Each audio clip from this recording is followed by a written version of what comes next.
ऋषि पंचमी तिथि पर पाप मुक्ति का एक सरल सा उपाय। भाद्रपद की शुक्ल पक्ष की तिथि को, पंचमी तिथि को ऋषि पंचमी तिथि कहते हैं। यदि किसी भी व्यक्ति से जाने अनजाने में कुछ ऐसे कर्म हो जाते हैं जो करने योग्य नहीं होते, वे कर्म उनसे हो जाते हैं, उसे दुष्कर्म कहते हैं, उन्हें पाप की श्रेणी में गिना जाता है। यदि किसी भी व्यक्ति से, किसी भी जातक से ऐसे कर्म हो गए जो करने योग्य नहीं होते, वे दुष्कर्म कहे गए, उन्हें पाप की श्रेणी में गिना गया।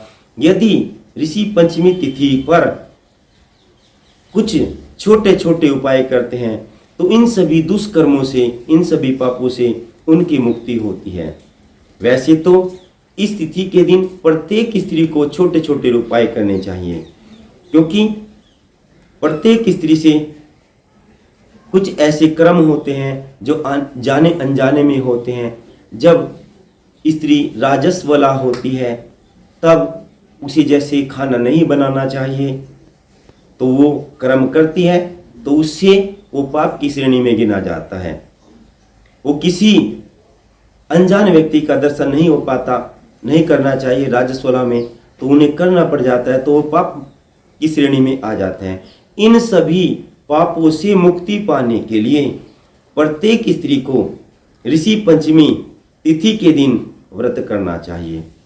यदि व्रत नहीं कर सकती, पहले तो व्रत ही करना चाहिए, व्रत नहीं कर सकती तो मैं कुछ उपाय बता रहा हूँ, वे सभी को करने चाहिए, सभी कर सकते हैं। दुष्कर्म तो सभी से हो जाते हैं। जैसे सुबह प्रातः उठने के बाद शौच आदि से निवृत्त होने के बाद अपामार्ग की, जिसे हम चिड़चिटा कहते हैं, उससे दातून करें। दातून करने के बाद थोड़ा सा गंगा जल पानी में डालकर स्नान करें। यदि गंगा जल अवेलेबल नहीं है तो थोड़ी सी दही डाल करके स्नान करें। और जब हम स्नान कर रहे हैं तो हम गंगा जी का हर हर गंगे ऐसा कहते हुए भी, मंत्र पढ़ते हुए स्नान कर सकते हैं। श्रीमन नारायण भजमन नारायण ऐसा कहते हुए मंत्र बोलते हुए भी स्नान कर सकते हैं। मन मन में बोलना है, मन मन में बोलना है, आवाज करके नहीं बोलना। या फिर गंगा च यमुना च गोदावरी सरस्वती कावेरी नर्मदा सिंधु जल अस्मि संधि करो, इस मंत्र के साथ भी हम स्नान कर सकते हैं। इसके बाद में फिर हमने अपनी जबान पर सरस्वती माता का एक बीज मंत्र होता है, एंग, जिसको ऐनक के ऊपर, एक ही ऐनक होती है ना, उसके ऊपर हम बिंदी लगाते हैं।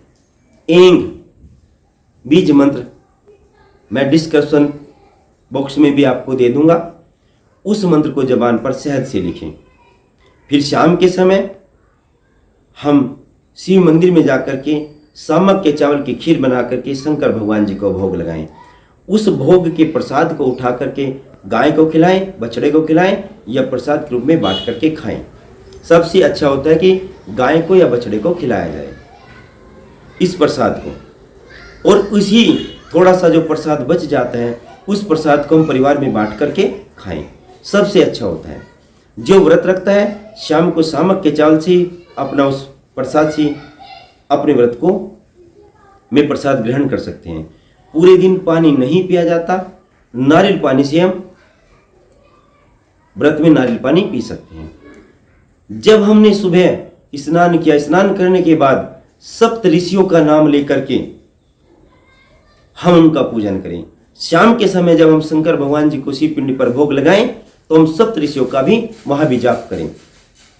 हमने सप्त ऋषियों का मंत्र भी पढ़ सकते हैं, सप्त ऋषि मंत्र होता है, या हम उनका नाम ले सकते हैं। सप्त ऋषि मंत्र: कश्यपोत्रीर भारद्वाजो विष्णोत्र गौतमे जमदग्निर वशिष्ठ च सप्ते ऋषि स्मृता दहन्तु पापम ग्रहन्तु वर्ध्यम नमो नमे। यह हम फिर बोल सकते हैं: कश्यप, अत्रि, भारद्वाज, विश्वामित्र, गौतम, जमदग्नि, वशिष्ठ है।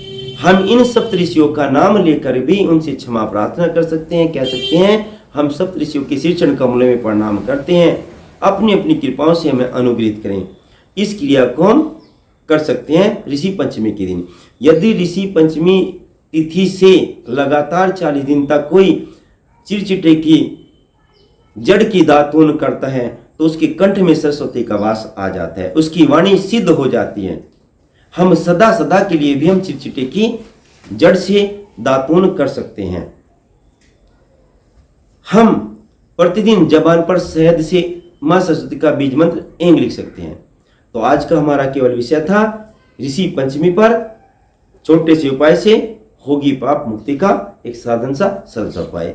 जय हिंद, जय भारत।